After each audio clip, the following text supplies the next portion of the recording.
하나님께서 저희들에게 주신 말씀의 제목은 시편으로 만나는 하나님, 네 번째, 나의 모든 것을 아시는 하나님이라는 제목으로 함께 말씀을 나누기를 원합니다.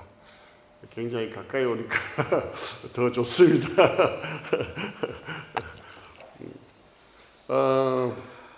여러분 아마 잘 아시는 내용일 겁니다. 아주 오래전 이야기이기도 하고 하기 때문에 잘 아시는 분이기도 할 텐데, 이지선 자매라는 분이 있습니다. 지금이 아니고요.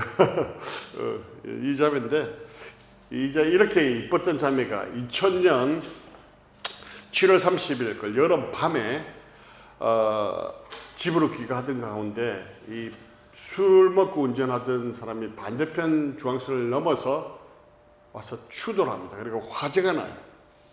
그래가지고 큰 사고를 나가는데 전신 한 55% 이상이 3도 화상을 입습니다.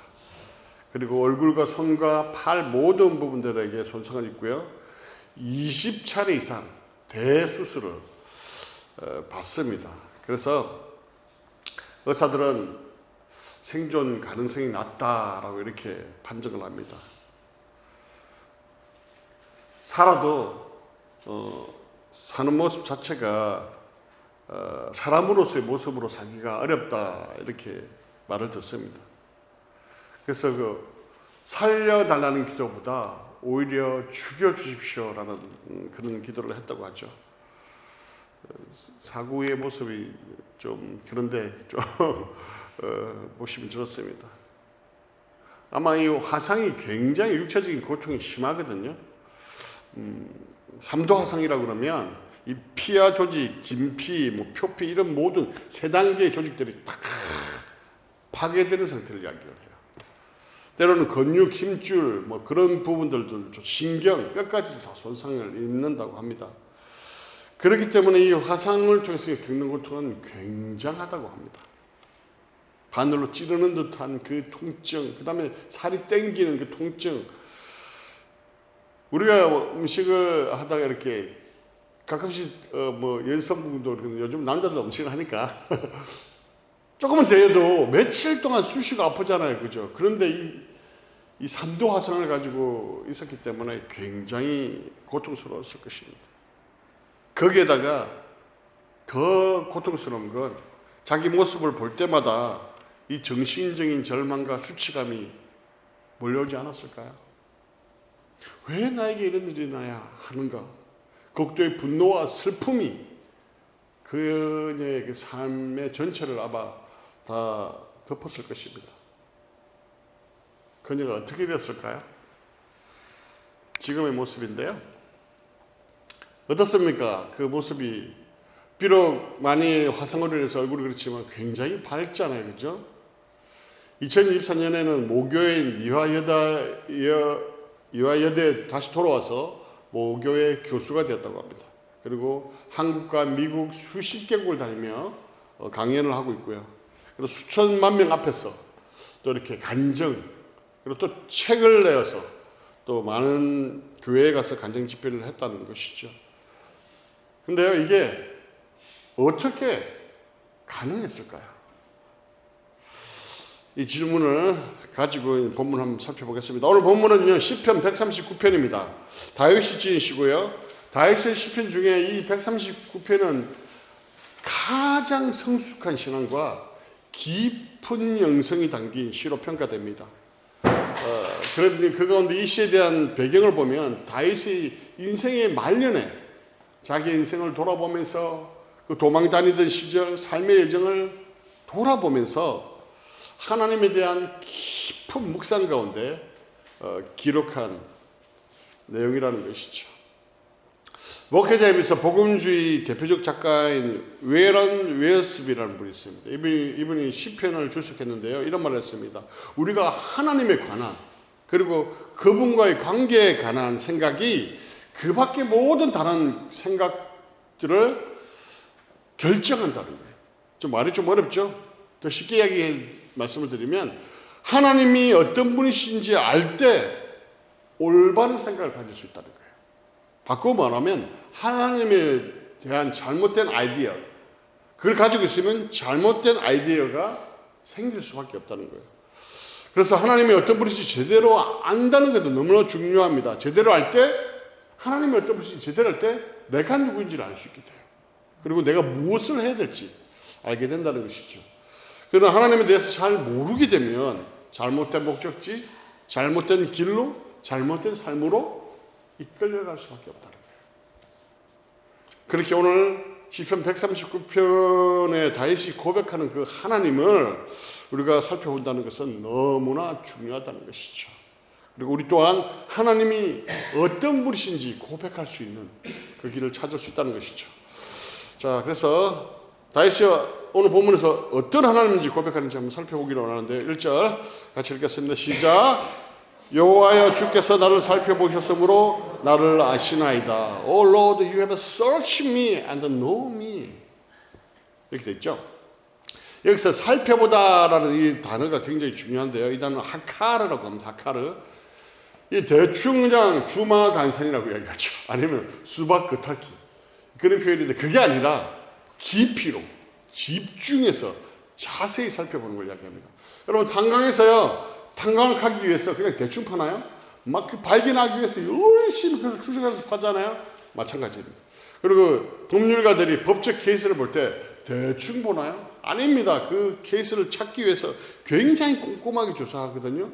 그 살펴보다 하카라 그 뜻을 가지고 있다는 거예요. 그래서 하나님께서 어떻게 살펴보냐? 우리를 대충 이렇게 살펴본 것이 아니라 깊이 집중적으로 하나하나 살펴보셨다는 것이죠. 그 결과로 어떻게 하신다고요? 아신다 이렇게 말씀하잖아요. 제가 알다는 이 단어는 제가 굉장히 설교할 때마다 말씀을 많이 드렸었는데 야다라고 합니다. 야다. 이건 단순한 알을 이야기하지 않아요. knowledge적인 그냥 지식적인 알을 이야기하지 않습니다. 오랜 경험 동안 부부 사이가 어떻습니까? 굉장히 친밀하고 깊은 것까지 다 알잖아요. 그런 친밀한 경험적 알을 이야기합니다. 또한 전쟁터에 보면 그 피가 낭자하잖아요. 그 냄새가 낭자하잖아요. 그 경험, 그 생생한 경험, 그것을 안다. 이 표현을 야다를 표현해서 하고 있다는 것이죠. 자, 이것을 통해서 알 수 있는 게 뭘까요? 하나님은 우리의 삶의 구석구석 우리 개인 나, 보잘것없는 나의 그 구석구석 모든 것들을 깊이 인격적으로 알고 있다는 것입니다. 이렇게 1절과 함께요. 2절부터는요. 2절에서 4절까지는 안다는 표현을 또 5번이나 사용합니다. 그러면서 구체적으로 그 내용을 서술하는데요. 잠깐 살펴볼게요. 2절 같이 볼게요. 시작. 주께서 내가 안고 일어섬을 아시고 멀리서도 내 생각을 밝히 아시오며 이렇게 말씀하고 있습니다. 그죠? 안고 일어섬을 아신다 이렇게 이야기했는데 이 안고 일어선다는 것은 인생의 전체를 이야기해요. 앉았다는 건 뭔가요? 평안한 상태를 이야기하겠죠. 일어서면 뭔가요? 일하는 상태 아니면 괴로운 상태를 대표합니다. 그래서 우리가 앉아있든지 일어서 있든지 아니면 쉬든지 일하든지 아니면 고통 중에 있든지 우리를 지켜보시고 우리의 상을 알고 계신다라고 이야기하고 있는 것이죠. 또 보면 뭐라고 얘기합니까? 멀리서도 우리는 멀리 있으면 잘 모른다고 생각합니다. 그러나 이 여기서 말하는 멀리서는요 공간적인 이야기만 하지 않습니다.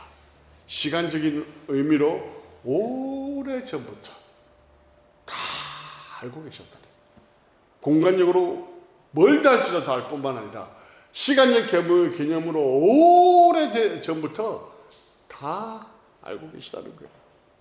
그리고 뭐라고 얘기합니까? 또 멀리서 나의 생각을 밝게 하신다고 얘기하죠.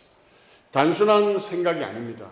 이 생각은 의도, 목적, 계획 그 모든 것을 다 아신다는 것이죠. 그래서 멀리서도 나의 생각을 아시오며 하는 말씀의 의미는 공간적으로 하나님이 보이지 않고 우주 밖에 계시다가 할지라도 나의 생각, 나의 풍운, 계획 그런 모든 목적을 다 안다는 것이죠.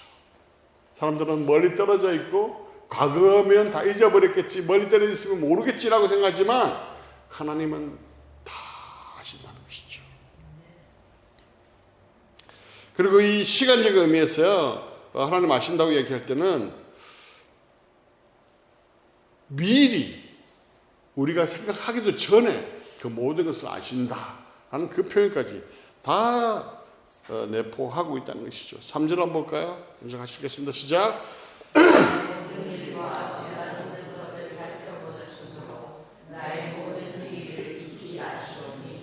아멘. 보면 또 뭐라고 얘기합니까? 나의 모든 길이라고 얘기했잖아요. 이 길은 여기서 단순한 길이 아닙니다. 이 시이기 때문에 그 안에 들어있는 은유와 가지고 있는 메타포와 여러 가지 의미들이 있습니다. 그걸 잘 파악해야 되는데요. 이 길은 삶의 방향이기도 하죠. 그리고 또 삶의 어떤 선택이죠. 그리고 그렇기 때문에 인생의 전체적인 그 길을 이야기한다는 것이죠. 그래서 내가 어디를 가는지, 그리고 내가 무엇을 추구하는지, 내가 어떤 결정을 내리는지, 또 왜 그렇게 행동하는지, 그 삶의 모든 삶의 방식, 패턴, 목적, 동기, 성향, 패턴까지도 하나님께서 다 아신다는 것이죠. 그리고 또 내가 눕는 것을 아신다고 이야기하고 있잖아요. 이 눕는다는 이 공간은 어떤 공간인가요? 굉장히 사적인 공간이잖아요. 그죠? 그리고 평안하고. 그런데 단순히 잠자거나 누워있는 그것을 의미하는 것이 아니라 이 누워있다는 것은 어떨 때일까요? 또 가장 약해 있는 순간, 지칠 때, 마음이 너무 힘들어가지고 누워있을 그때, 또 숨고 싶을 그때, 아무것도 하기 싫은 그때, 또한 밤에 사람들은 아무도 몰라주지만 나 혼자서 눈물 흘리고 있는 그 침상, 그 누워있는 상태, 그것을 의미한다는 것이죠. 그것을 또한 어떻게 하셨다고요? 살펴보셨다 이야기하고 있어요. 여기서 살펴보셨다는요, 아까 하카로하고 틀리게 뭐냐면 자라라고 합니다. 자라. 이것은 깊이가 아니고 넓이로 알고 있다는 거예요. 그래서 원래 뜻은 키질하다, 걸러내다, 분별하다 그런 뜻이에요. 그러니까 뭐냐면 이 넓이로 나의 삶을 다 펴놓고 그 하나하나 넓이만큼 다 나누어서 분별해서 다 하나님께서 하나하나 다 알고 계시다는 겁니다.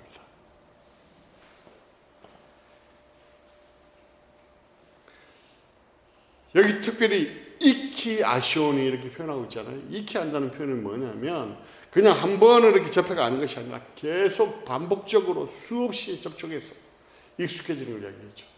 하나님께서 우리의 삶을 그냥 한 번 쓱 보고 이렇게 끝난 것이 아니라요, 개인 한 사람 한 사람의 그 삶을 늘 하나님께 주목하시고 보시고 펴놓고 뭘 하는지, 어떻게 하는지, 어떤 어려움이 있는지, 눈물 흘리는지, 약한지 다 안다는 것을 의미하고 있다는 것이죠. 자, 교회 여기 온지 보니까 8월, 9월, 10월, 11월, 4개월 전에, 그죠? 4개월이 됐는데 이제 교회를요 눈 감고 언제라도 옵니다. 4개월밖에 안 됐는데, 그런데 하나님은 그 수십 년 동안 우리를 지켜봐 하셨으니 얼마나 잘 아시겠습니까? 하나님은 시인의 그 삶의 순간, 기쁠 때, 슬플 때, 힘들 때, 아플 때, 싫을 때, 그 모든 순간들, 그 내면의 그 모든 사항들을 다 알고 계시다는 것이죠. 사절 한번 볼까요? 같이 읽겠습니다. 시작. 여호와여 내 혀의 말을 알지 못하시는 것이 하나도 없나이다. 이렇게 돼 있죠. 여기서 보면 시인이 무슨 말을 하기 전에 이미 다 무슨 말을 하려는지 알고 계시다는 의미를 가지고 있습니다. 또는요, 이것은 시인이 아무 말을 하지 않고 하고 싶은 말이 있어요. 그러나 아무 말을 하지 않고 침묵하고 있다 할지라도 마음속에 깊이 말하고 있지 않는 그 간직하고 있는 그 말조차도 완전히 파악하고 알고 계시다는 것입니다. 그 말 자체뿐만 아니고요, 그 말의 배경조차도 다 알고 있다는 것이죠. 왜 그렇게 말하려고 하는지, 어떤 상처 때문에 그 말을 지금 하고 있는지, 어떤 욕망 아니면 어떤 두려움 때문에 그 말을 하고 있는지 다 알고 있다는 것이죠. 숨기고 싶은 말, 말하지 않고 그 마음속에 꾹꾹꾹 눌려왔던 말, 아니면 오해받을까봐, 이 말하면 하고 싶은데 오해받을까봐 입 밖에 내지 못하는 그 말조차도 하나님께서 다 아신다는 것입니다. 자, 제가 계속 제주도 사절까지 계속 하나님 아신다고 이렇게 말씀을 드렸는데, 자, 그렇다면 하나님께서 이걸 다 아신다는 게 나에게 무슨 의미가 있을까요? 무슨 의미가 있냐는 것이죠. 하나님께서 나를 다 아신다는 것은요, 어떤 의미가 있습니까? 나에게 엄청난 위로와 encouragement, 격려의 말씀이라는 것이죠. 아멘이십니까? 우리가 정말 그 위기의 상황, 그 절망의 상황, 억울한 상황이 있을 때 하나님께서 모든 것을 알고 계시다는 것은 엄청난 위로가 된다는 것이죠. 엄청난 격려가 된다는 것이죠. 내가 말하지 않아도, 내가 설명하지 않아도, 내가 변명하지 않아도 하나님은요 다 아시기 때문에 그렇습니다. 우리가 가장 힘들 때가 언제입니까? 그것은 일을 해야 할 때 그 일이 힘들어서가 아닙니다. 아니면 고난 때문에 그 고난이 힘들어서가 아니에요. 그것을 알아주지 않기 때문에 그렇습니다. 내가 이렇게 고통당하는데, 내가 이렇게 억울한데, 내가 이렇게 힘든데, 내가 이렇게 고난 가운데 있는데 알아주는 사람이 아무도 없을 때 그렇다는 것이죠. 사람들은요 다른 사람의 힘듦을 알아주기가 쉽지 않습니다. 왜 그렇습니까? 인간이기 때문에 그렇습니다. 인간의 그 연약함이죠. 아이고 힘들겠네 말은 하죠. 그러나 그 사람의 그 속 깊은 마음의 그 마음을, 그 아픔들을 100% 공감해서 그 사람을 이해할 수는 없다는 거예요. 그러나 하나님은요 다 아시잖아요. 그 마음까지도, 그 생각조차도, 그 고통조차도 다 아시기 때문에 하나님은 다르다는 것이죠. 제가 서두에 이지선 자매 이야기를 나누는데요, 그러한 고통 가운데 이 이지선 자매가 어떻게 지금까지 올 수 있었을까요? 그것은요 하나님이 자신의 고통과 아픔과 그 절망과 그 마음의 생각을 다 알고 계신다는 것을 이 자매가 깨달았기 때문에 그렇습니다. 외모에 대한, 여자잖아요. 얼굴이 저렇게 됐으니 얼마나 외모에 대한 극심한 상실감이 있었겠습니까? 사람을 만나는 것에 대한 굉장한 두려움이 있었다고 합니다. 앞으로 어떻게 살아가야 하나 그 절망감이 있었다고 합니다. 그리고 밖에 나가기조차 두려웠다고 합니다. 그때 예배 가운데 하나님 말씀을 들어요. 딸아, 내가 너를 많은 사람들 앞에 세우리라. 이 얼굴, 이 몰골로 사람 앞에 선다는 것은 상상할 수 없는 일이거든요. 이 다 타버린 자신의 그 얼굴을 가지고 어떻게 그 사람들 앞에 서면 누가 나를 보려고 할까? 그런 마음이 있다는 것이죠. 도저히 이해가 안 되는 말씀이었습니다. 너무 비현실적이었어요. 그래서 눈물이 막 그 이야기를 들었을 때 더 쏟아졌다고 해요. 그러나 하나님은 이지선 자매의 모든 것을 아셨습니다.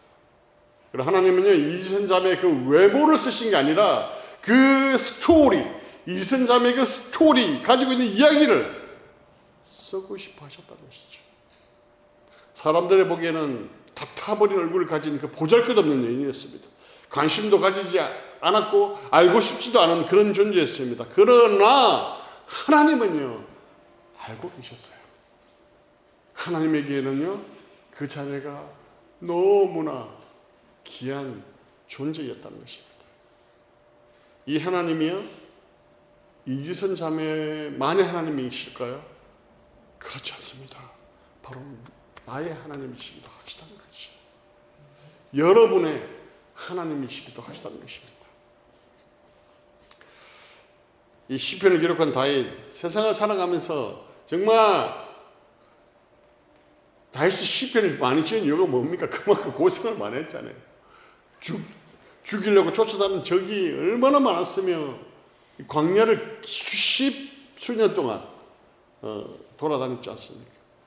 왕으로 기름 부음 받으면 사람들이 알아줄 줄 알았어요. 그리고 금방 왕이 될 줄 알았어요.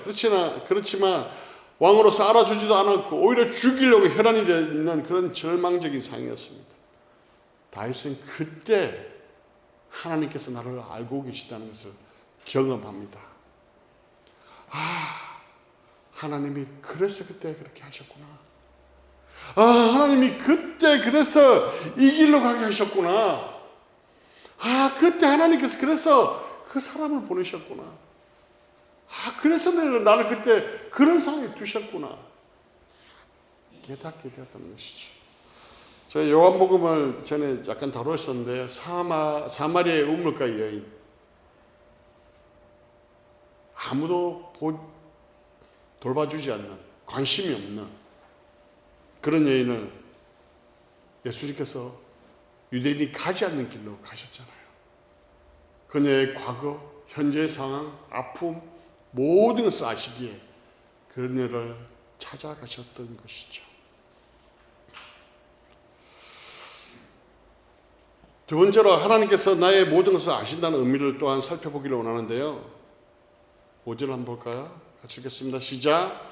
주께서 나의 앞뒤를 둘러싸시고 내게 안수하셨나이다. 나를 아시기 때문에 나를 돌보시고 위험으로부터 보호하신다는 말씀이에요. 둘러싼다는 의미가 뭘까요? 보호한다는 의미죠. 적의 공격으로부터 둘러서서 막아준다는 의미가 있습니다. 이 안수한다는 의미가 뭔가요? 덮는다는 의미잖아요. 뭔가요? 돌보시고 지키신다는 의미를 가지고 있습니다. 나의 모든 것을 아시기에 적으로부터 보호하실 수 있고 돌보실 수 있고 지킬 수 있다는 것을 의미합니다. 다윗의 이런 고백 가운데 또 한 번의 고백을 하는데요. 이렇게 나의 모든 것을 아시는 하나님 앞에 다윗이 뭐라고 고백합니까? 내가 숨을 수 있을까? 피할 수 있을까? 라고 고백하고 있죠. 한번 7절 같이 볼까요? 같이 읽겠습니다. 시작. 내가 주의 영을 떠나 어디로 가며 주의 앞에서 어디로 피하리까? 8절. 내가 하늘에 올라갈지라도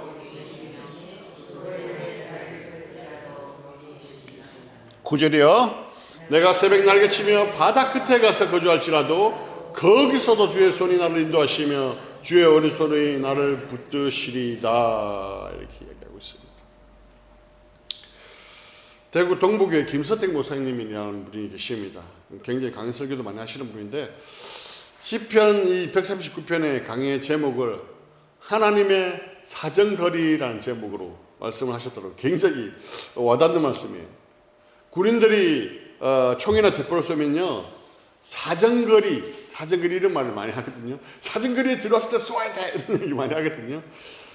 이 사정거리라는 것은 대포나 총을 쏘면서 얼마든지 맞출 수 있는 그 거리를 이야기를 합니다. 그래서 스나이퍼들이 사정거리에 들어있는 적을 절대로 놓치지 않죠. 독수리도 마찬가지예요. 독수리 사정거리 안에 들어가면 결코 어느 누구도 피할 수 없습니다. 다윗은 이렇게 사정거리에 자신이 들어있다라고 말하고 있다는 것이죠. 그래서 결코 피할 수 있다 없다? 숨을 수 있다 없다? 없다라는 것을 강조하면서 말씀하고 있다는 것이죠. 우리가 이 표현에서 보면 피한다 아니면 숨는다라고 굉장히 네거티브한 표현이잖아요. 죄를 짓거나 아니면 잘못했기 때문에 숨거나 피한다고 생각할 수 있는데 그게 아니라 하나님의 그 임재와 무소부지하심이 너무나 크기 때문에 결코 벗어날 수 없다는 의미예요. 이것은요 속박이 아니라 은혜이고 사랑이라는 것이죠. 하나님의 그 임재와 현존을 피하기 위해서 어디로 갔다고요? 최고 높은 하늘 꼭대기에 올라갔다고 이야기합니다. 제가 이제 그림을 찾아봤는데요. 어떻습니까? 이 엘리베이터 마운트 에베레스트인데 세계에서 가장 높은 산이죠. 제가 보니까 저기가 제일 높은 것 같아요. 저기 숨어 있다고 못 찾겠습니까? 사람들은 못 찾겠죠. 힘들겠죠. 그러나 하나님은 못 찾으실 것 같은가요? 또 부분을 보시면 스올에서 자리를 폈다고 이야기하잖아요. 스올은 이제 히브리어 그 관념상 지옥을 이야기합니다. 그러니까 하나님의 도움과 은혜가 완전히 떨어져 버리는 곳, 극한의 상황, 극한의 장수를 이야기를 합니다. 그곳에 있어도 하나님께서 그곳에 함께 계시다는 이야기를 하고 있는 것이죠. 이것은 또한 서울은요, 또 그 이미지를 살펴보면 지옥과 같은 우리 인생, 우리의 삶, 우리 힘든 순간, 그 속에 있다 할지라도 하나님께서 계시다 안 계시다, 함께 계시다는 의미를 이야기하고 있는 것이죠. 또 표현해 보시면 새벽 날개 치며 바다 끝에 가서 거주할지라도 이야기를 합니다. 이건 뭡니까? 해가 딱 뜨면서 빛이 쫙 퍼져나가잖아요. 그죠? 그래서 그 바다 끝에 딱 닿는 것을 이야기해요. 이것도 그림을 제가 찾아봤는데 그냥 이렇습니다. 어쨌든 이렇게 빛의 속도로 날아가 바다 끝에 딱 그런다 할지라도 하나님은 그곳에 계세요 안 계세요? 계시다는 거예요. 결코 피할 수 없다는 것입니다. 11절 12절은 더 강조해서 표현하는데 보실까요? 같이 읽겠습니다. 시작. 내가 혹시 말하기를 흑암이 반드시 나를 덮고 나를 두른 빛은 밤이 되리라 할지라도 주에게는 흑암이 숨기지 못하며 밤이 낮과 같이 비추이나니 주에게는 흑암과 빛이 같음이니이다. 이 흑암, 칠흑 같은 흑암이 나를 확 덮었습니다. 그래서 숨겨버렸어요. 찾을 수 있을까요? 사람은 못 찾습니다. 그러나 하나님은 어떻게 하신다? 찾아내신다. 이렇게 말씀하고 있는 것이죠. 그죠? 제가 계속해서 이제 설교할 때마다 많이 쓰는 교리가 있는데 칼빈 5대 교리가 있잖아요. 전적 타락, 무조건적 선택, 제한적 속죄, 불가항력적 은혜, 그리고 늘 강조하는 성도의 견인. 네 가지, 앞에 네 가지는 다음에 또 설명할 기회가 있으면 하겠지만 이 성도의 견인이 뭡니까? 제가 계속 설명하지만 성도의 견인은 하나님께 한번 선택받은 사람, 구원받은 사람은 절대 중도에 떨어질 수 없다는 거예요. 하나님께서 그 사람을 결코 놓지 않는다는 거예요. 잘못되게 하면 끝까지 쫓아가서 어른들 많이 얘기하는 표현인데 다리 몽둥이를 부셔서라도 데리고 오신다는 거예요.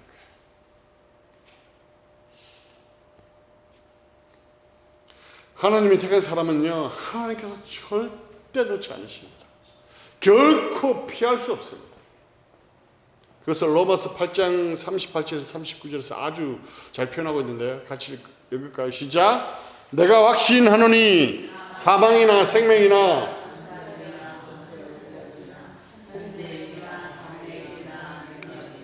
높음이나 깊음이나 다른 어떤 피조물이라도 우리를 우리 주 예수 그리스도 안에 있는 하나님의 사랑에서 끊을 수 없으리라. 아멘. 굉장한 말씀이죠. 그죠? 왜 하나님께서 우리를 붙잡고 놓지 않으십니까? 바로 그것은 우리를 구원해내시기에 그 눈에 넣어도 아프지 않은 그 독생자 예수 그리스도를 죽이시면서 우리를 살려내시고 우리를 자녀 삼아 주셨기 때문에 그렇다는 것입니다. 이렇게 하나님의 자녀된 자를 하나님께서 놓아줄까요? 피할 수 있을까요? 우리가? 도망갈 수 있을까요? 어디에 숨어 있든지 칠흑 같은 어둠이 덮고 있다 할지라도 찾아내시는 것이죠. 이 템파 땅이 넓은데요, 템파의 저 시골의 구석에 숨어 계셔도 찾아내시는 것입니다. 왜요? 하나님은 우리의 모든 것을 알고 있기 때문에 그렇습니다. 결론의 말씀을 드릴게요. 하나님께서요, 나의 모든 것을 아십니다. 대충이 아닙니다. 주마 간산처럼 아시지 않습니다.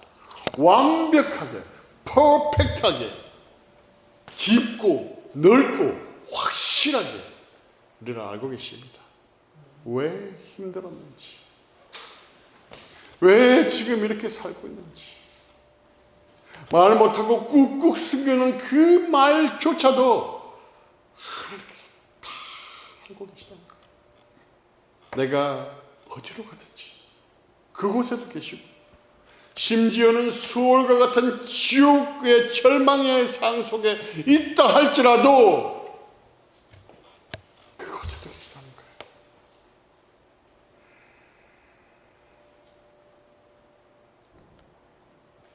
그렇게 우리가 이것을 알고 있다면 우리가 어떠한 삶을 살아야 할까요? 나의 사랑하시는 하나님께서 나를 보고 계시고 나를 알고 계신데 어떻게 살아가야 할까요? 하나님의 그 자녀로서의 자존감을 가지고 이제 살아가야 할 것입니다. 나를 아시기에 나의 자신감을 가지고 여러분 살아가셔야 해요. 억울한 일을 당해도 또 마음 상한 일을 당하고 어려운 일을 당하고 알지 못하는 고난이 있다 할지라도 내가 하고 싶은 말 다 하지 못하고 억울하고 배변을 하지 못한 상황이 있다 할지라도 하나님께서 다 아신다는 그 믿음으로 승리해야 한다는 것입니다. 하나님께서 나의 모든 것을 아시기 때문에 오히려 두려워하고 노예처럼 아이고 하나님 다 아시니까 내가 선하게 살아야지 하는 어쩔 수 없이 예배드리고 어쩔 수 없이 죄안 짓고 살아가는 그런 모습이 아니라 코람데오라고 하죠. 하나님 앞에서 신전이신 코람데오, 그러한 삶으로 우리가 살아가야 할 것입니다. 나를 사랑하시고 나를 아시고 나를 이끌어 가시는 그 하나님과 늘 동행하시면서 승리하는 삶을 살아가시는 여러분 되시기를 주님의 이름으로 간절히 축원합니다.